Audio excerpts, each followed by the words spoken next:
Startuprad.io, your podcast and YouTube blog covering the German startup scene with news, interviews, and live events. Hey guys, hello and welcome everybody. This is Joe from Startuprad.io. Today we bring you another episode of the European Startup Pulse, and as always, Thomas is here with me. Hey, how you doing? Hi Joe, how you doing? I'm great, thank you. How are you? Very good, thank you. We started the year fine and have a lot of data with us to speak about what happened last year and where we stand in venture capital and startups in Europe. So excited to share some updates as we start off the year. Actually, just yesterday, I was recording the VC index together with the chief economist of KfW, Kreditanstalt für Wiederaufbau. And we talked about how low this index has gotten in Q4 of last year, speaking there especially only about Germany. And here with Thomas, I speak about all of Europe. But there was the mood like, I assume right now here, it can only get better from here. Well, yes, so the mood is a bit down, I think, in the venture capital market. It's very hard to raise at the moment. So startups definitely feel the crunch. However, I mean, the pockets of VCs are full. So there is a lot of dry powder still available. So the situation is interesting. Yes, I also see that. We will talk about it later. The question is, do the investors start new with more seed investments, with more early investments, or do they try to keep their zombie unicorns alive? That would be a big question. But let's dive into the data we have exclusively for our audience. It's called Startup City Signals Q4 2022. There's much more data in this report than we will be talking about. Nonetheless, it will be available on our Medium blog there. What actually caught my attention right away is when you start with a summary, investments of $13.4 billion has been raised in Q4 2022. That is 27% less compared to the last quarter. And I actually also have seen, again, for Germany only, EY has their own, they call it Startup Barometer. And there they even saw, in terms of value, a 43% decline from the year before. So do you think we are in line here and will only get worse from here? Yes, Germany was actually hit quite harshly. We saw in Berlin, citywide, which is let's say the startup capital of Germany, this 42% decline. German-wide, this seems to be in fact happening. In Europe, we are a bit better off. So there's some balancing happening across the European countries. So 27% less in the last quarter. And comparison 2022 versus 2021, we are minus 14%. So that is the decline that we see on a European scale. However, Germany has had a stronger decline. Definitely, countries have some differences, but we don't see any, let's say, increase anywhere in Europe. What I found actually very encouraging was seed investments increased 25%. We'll get to this again, but we've also seen this doom and gloom. Some news outlets call it the tech wreck, where a lot of people are let go, starting first with some US-based startups, then spreading to Europe, and now even the big tech companies are letting people go. And we've been wondering if this is actually fueling a new stage of entrepreneurship development, because all those people who know how to make startup, who have experience in a startup, they may or may not go for our own startup and raise seed funding. Plus, you also have encouraging news about the jobs, right? Yes. Maybe you want to show a bit the stats on the seed funnel or on the investments in general. Um, so we saw on the seed funnel. Sorry. Everybody who's watching this right now, we have our screen here, the investments. For everybody who's listening to this, go into our show notes on Medium blog. There is a link to the report. Yes, exactly. And here, if you look at the timeline of investments, you see that the last 2 quarters were strongly declining versus Q1 and Q2 in 2022. So you have a halving of the sums invested per quarter. That adds up to minus 14% year over year. The reason being that Q1 and Q2 2022 were record quarters still. So let's say in 2021 and 2022, the first half, we still had this bonanza of a lot of investments happening in Europe. And then only in the second half of 2022, we saw like this decline, which, however, if you compare it to 2019, is still at these levels. So we are not, let's say, at half of what happened in 2019, but we are on the same level as we had at the beginning of the pandemic or before the pandemic.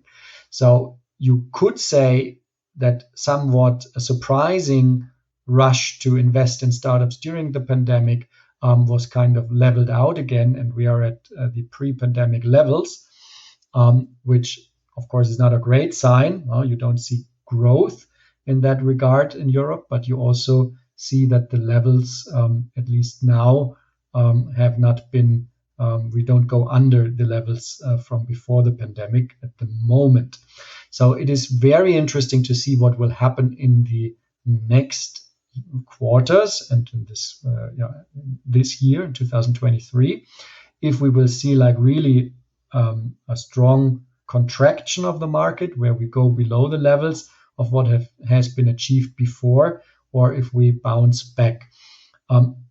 It's very interesting indicatively to see what's happening on a city level. If you scroll a bit down, you see the comparison on the city level here. And the red line that is usually very much ahead of every other city is London. And London, for the first time in Q3 2022, in a quarter, was not the most funded city in Europe. And I think that's pretty astonishing, because that has been a given for many, many years, that London leads the pack by far and cannot be overtaken. And here, some observers say London is predicting the way forward. It's showing where we are going. And if London is in such a stark decline and falling below its pre-pandemic levels, then the rest of the market will likely also go in this direction. And if that's right, then we will see more contraction happening. Definitely London has lost a bit of its edge and is not so much ahead anymore in the last quarters as it has been before. What would be interesting for me here in the question of London, if we only see the general market trend for VC investments, or if this is a special case, the Brexit finally biting?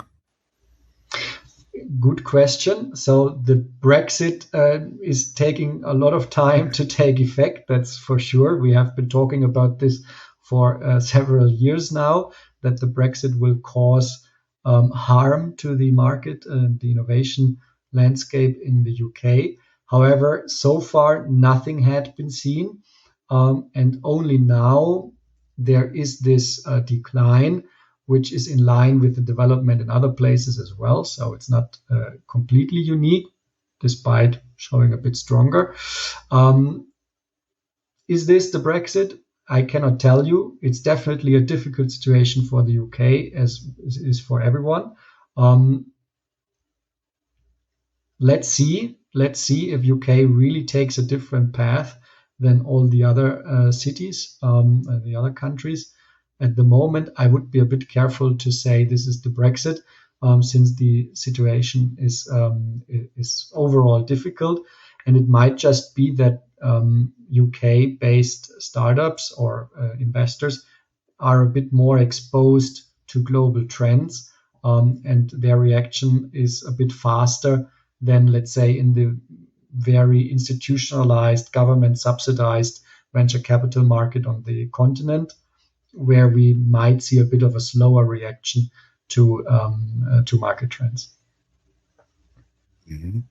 We are looking again at the graphics. I'm here in the seed funnel and just scrolling through the seed investments. But overall, we have seen a slight uptick in Europe. Overall, 388 tracked seed fundings in Q3 of last year, 2022, versus Q4, 488. That means 100 more, which is not a small feat.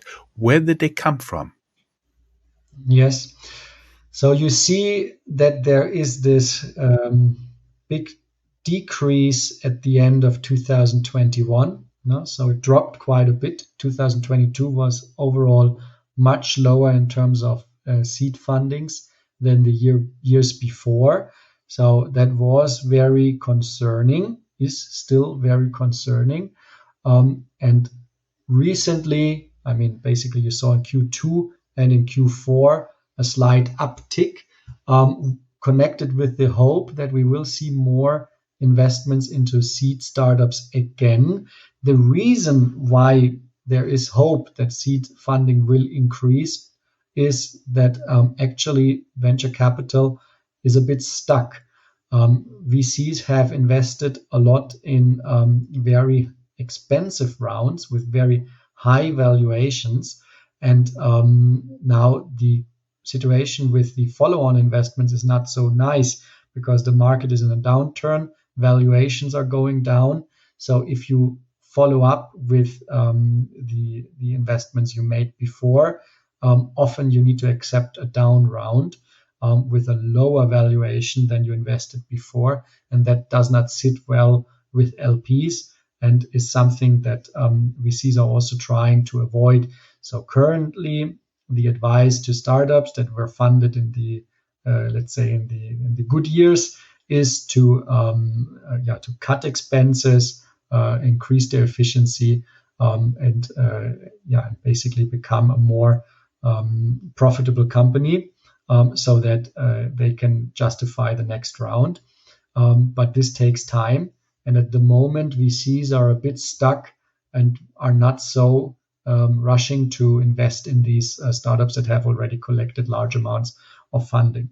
So what the hope is that there is a trend to more seed funding, that VCs are positioning as an early stage alternative, giving LPs an opportunity to invest in more healthy companies, let's say, that have not yet an overvaluation, where basically you start with a blank sheet. And so that's like a positioning of venture capital firms that can now go again into the early stage that was, let's be honest, was very uninteresting during these high times in 2022. People just didn't look into early stage. Now it seems to be, again, a bit more interesting, and we hope that this means we see an uptick, and we get at least back to the levels of before. Mm-hmm. When I've been scrolling through here, for everybody who's not seeing this, through the different cities, I did see an uptick in Q4 in seed investments in London, as well as a big uptick in Paris. There is a slight uptick in Berlin, no uptick at all from the data we have right now in Amsterdam. Also an uptick in Stockholm, and again we're back in London. So everybody except for Amsterdam, that may be just an issue that there was not enough data published. We see an uptick across all the big startup hubs here in Europe. Exactly. And so this is like hopefully going further, and it's an attractive time to invest in early stage deals, we know that if we can call this a crisis now, startups that are born in crisis often are the most profitable investments. So definitely it's an attractive asset class. We have a lot of money in VCs still. So the funds have been invested in. There's a lot of exits that happened.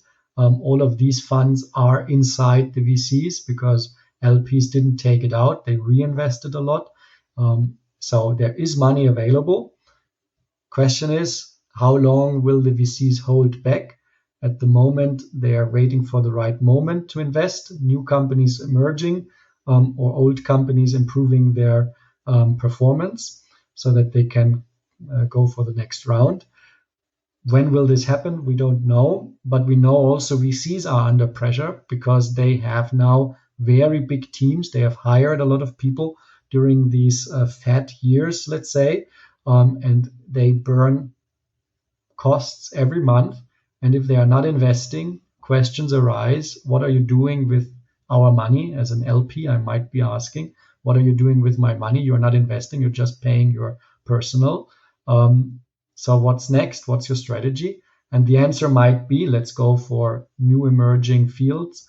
Let's switch to sustainability. Let's focus on hot new trends that might be the big winners tomorrow, rather than investing in overvalued, overpriced startups in, let's say, delivery and e-commerce.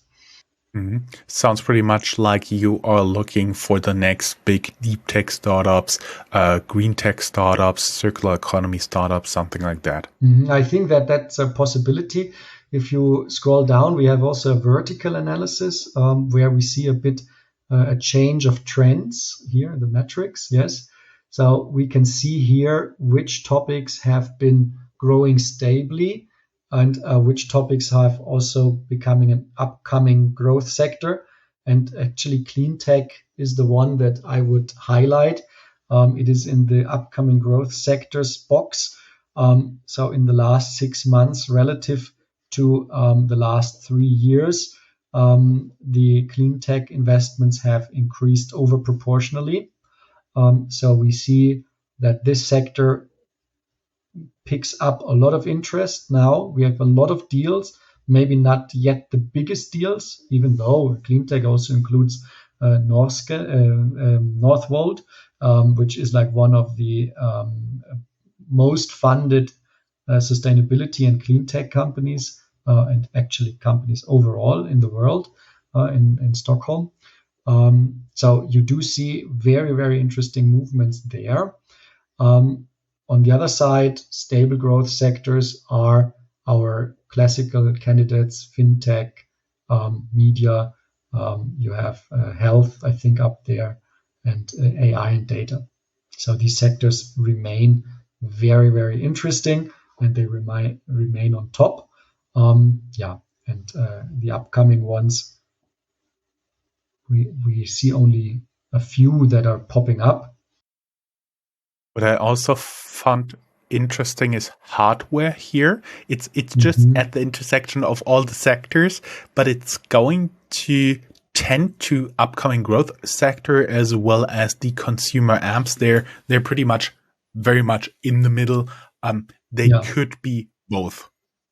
Yes, very interesting. I mean that hardware is, let's say, one of the stronger sectors.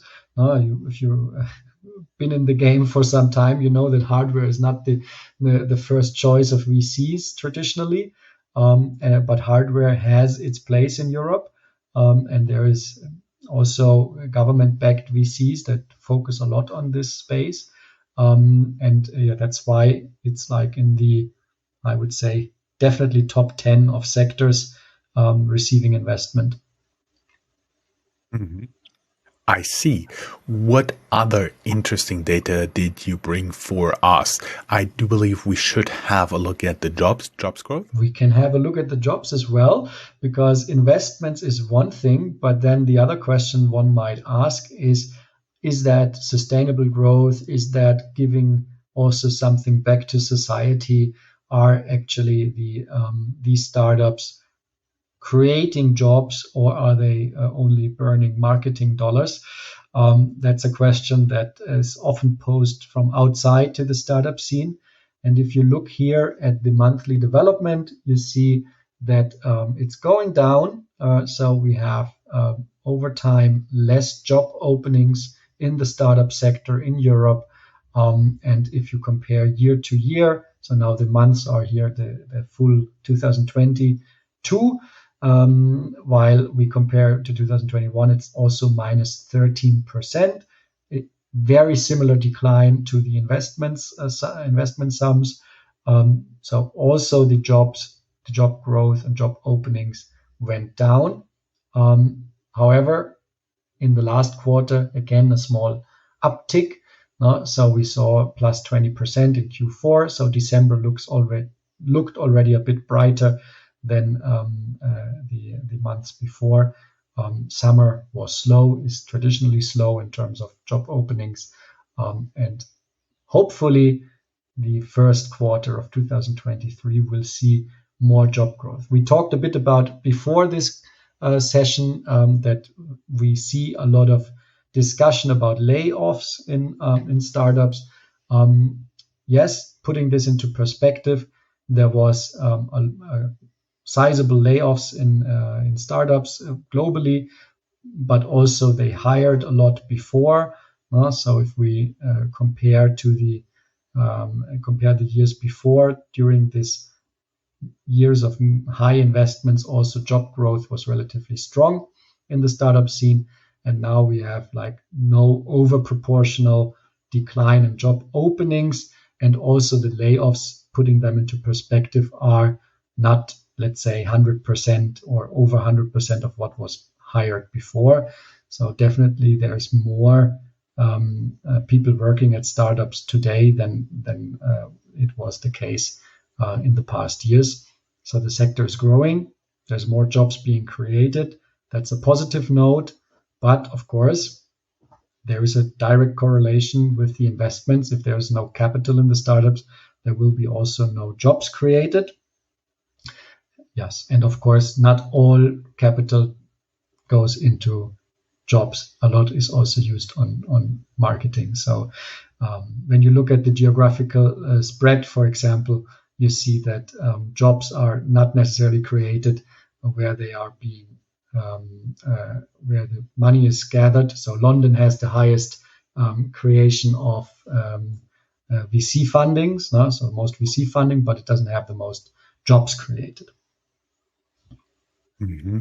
When I would be going through your data and somebody asked me, where are all the people going that got laid off from the startup jobs? I would say either they start their own startup, you see it in the seed funding, or they go to work for another startup. Yes, I would say that there is possibilities to stay in the startup scene. Of course, there is not as many job openings as last year, but my feeling would be that we still have like a good rotation, and I would not expect people to be suffering unemployment at the moment. Also, that's something I did not hear in all of those stories, that we basically have now a massive drought and tech workers and developers are suddenly out of work. I think at the moment they still find other jobs. However, we need to see what comes next. Is it really going down further? Then it might happen. A lot of people being out of a job. But at the moment, I would expect them to switch jobs and find new ones readily. Mm-hmm.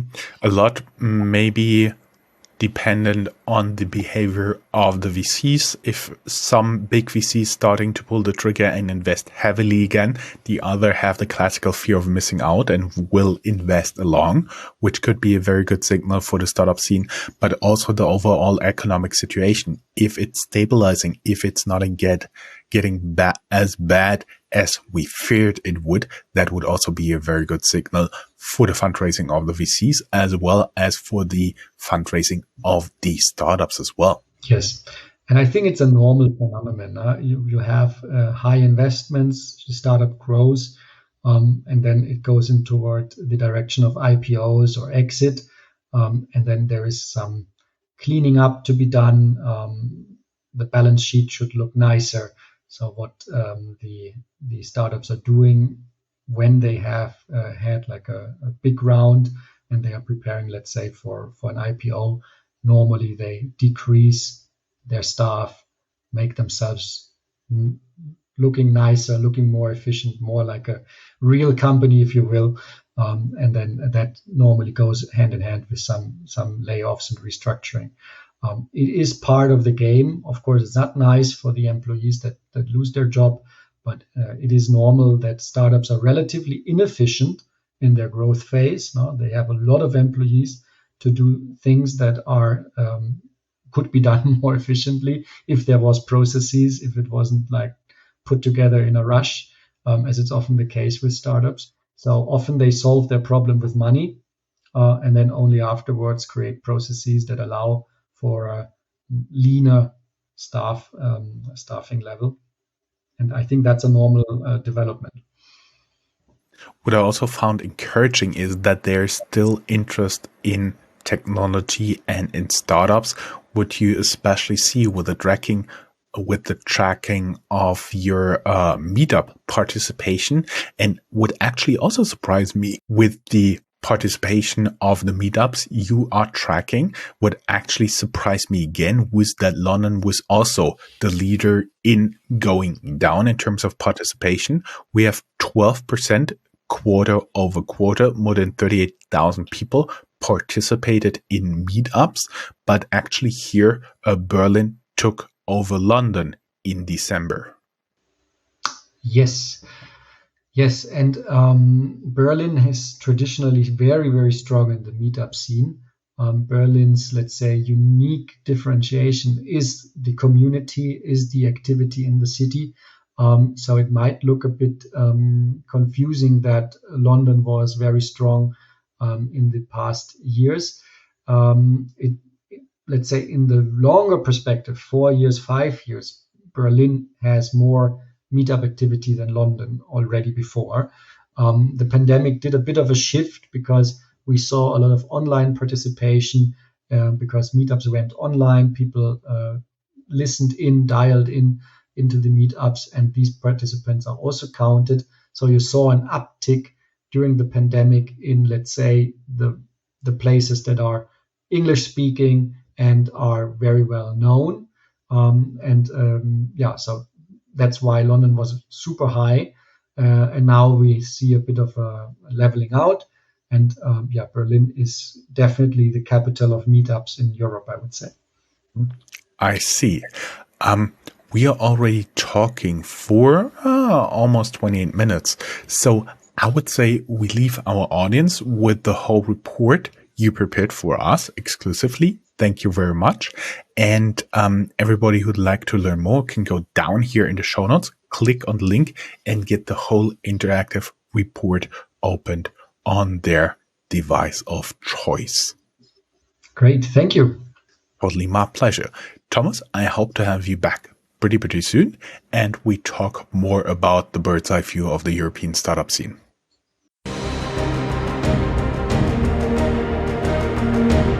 That's all, folks. Find more news, streams, events, and interviews at www.startuprad.io. Remember, sharing is caring.